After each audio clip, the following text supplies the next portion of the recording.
Ready. അതിൻ്റെ ഒരു 2-3 മിനിറ്റുള്ള എടുക്കുക. ഇവിടെയൊക്കെ എടുത്താൽ കുഴപ്പമില്ല.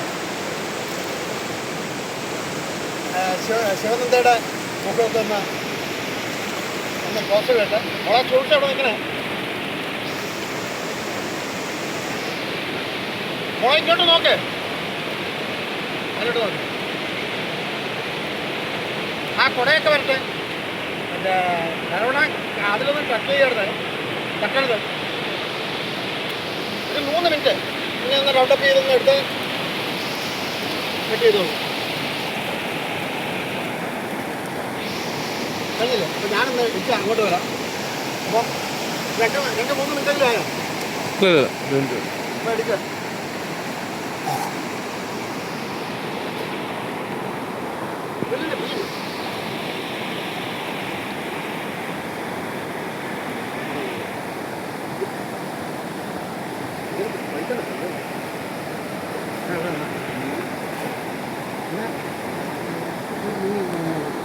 എന്നാൽ നോക്കുന്നിട്ട് റൗണ്ടപ്പും ആ വെള്ളമൊക്കെ കൂടെ ഒന്ന് കാണിച്ചൊരു 3 മിനിറ്റ് ഡ്രോപ്പ് ചെയ്യും.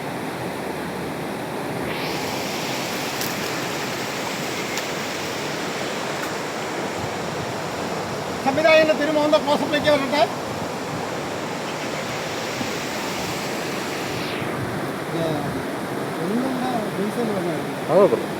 അത് കുഴപ്പമില്ല, നേരത്തെ വന്നേക്കും എപ്പോഴും വന്നു. അത് പറഞ്ഞിട്ട് കാര്യമില്ലല്ലോ, ഷൂട്ട് ചെയ്യുമ്പോഴല്ലേ വരേണ്ടത്. ഇടയ്ക്കുള്ള വിഷ്വൽ സാറിന് കിടക്കില്ല, അതൊക്കെ ഇൻസെർട്ട് ചെയ്യുന്നത്.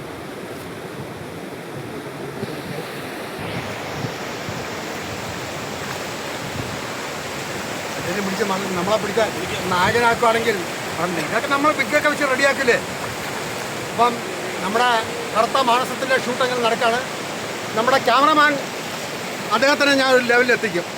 അദ്ദേഹത്തിന് ക്യാമറയ്ക്ക് മുന്നിൽ വരണമെന്നാണ് പറയുന്നത്. അത് പറഞ്ഞിട്ട് കാര്യമില്ല. അപ്പോൾ എൻ്റെ ചിത്രീകരണമൊക്കെ നടക്കുകയാണ്. ഇത് എങ്ങനെയൊക്കെയാണ് ഒരു സംഗതി ചിത്രീകരിക്കുന്നു എന്നറിയണമല്ല.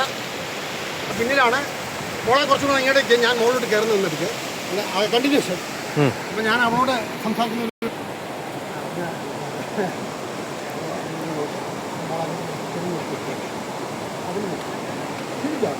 അപ്പോൾ 1 മണിയാകുമ്പോഴത്തേക്ക് ചിക്കൻ ബിരിയാണി നമ്മൾ കൊണ്ടുവരും. പിന്നെ ശിവനന്ദ എന്നുള്ള ഡിഗ്രിക്ക് പഠിക്കുന്ന ഈ കുട്ടിയാണ് ഈ ചിത്രത്തിൽ പ്രധാന വേഷം ചെയ്യുന്നത്. സ്ത്രീ കഥാപാത്രം എൻ്റെ കൊച്ചുമോളാണ്. വളരെ പ്രയാസപ്പെട്ടിട്ടാണ് ഇവർ കണ്ണൂരിൽ നിന്നും അവിടെ കുടുംബം കമ്പനിക്ക് ഇവിടെ വന്നത്. ജീവിതത്തിൽ ഇന്നേവരെ ക്യാമറയ്ക്ക് ഫേസ് ചെയ്തിട്ടില്ല. അപ്പോൾ ഞാൻ എൻ്റെ ഈ കറുത്ത മാനസം എന്ന ചിത്രത്തിലൂടെയാണ് ശിവനന്ദയെ ഇൻട്രൊഡ്യൂസ് ചെയ്യുന്നത്. ഡിഗ്രിക്ക് പഠിക്കുന്നു, ആൾ മിടുക്കിയാണ്. ക്യാമറയുടെ മുന്നിൽ ഫസ്റ്റിലാണ് എങ്കിലും മികവുണ്ട്. മോളെ കൊണ്ടുവരാനായിട്ട് മോളുടെ അമ്മ, അച്ഛൻ, അനിയൻ ഇവരെല്ലാം കണ്ണൂരിൽ നിന്ന് വന്നിരിക്കുകയാണ്. എന്തായാലും സർവശക്തൻ്റെ അനുഗ്രഹം കൊണ്ട് ഒരുപാട് ദിവസത്തെ പരിശ്രമത്തിന് ശേഷം ഷൂട്ട് പുരോഗമിച്ചുകൊണ്ടിരിക്കുകയാണ്. എങ്ങനെയാണ് ഒരു ചിത്രം ചെയ്യുന്നത് എന്ന് മനസ്സിലാക്കാനായിട്ടുള്ള ചില ക്ലിപ്പിംഗ്സാണ് ഇത്. നിർത്തട്ടെ. നന്ദി, നമസ്കാരം.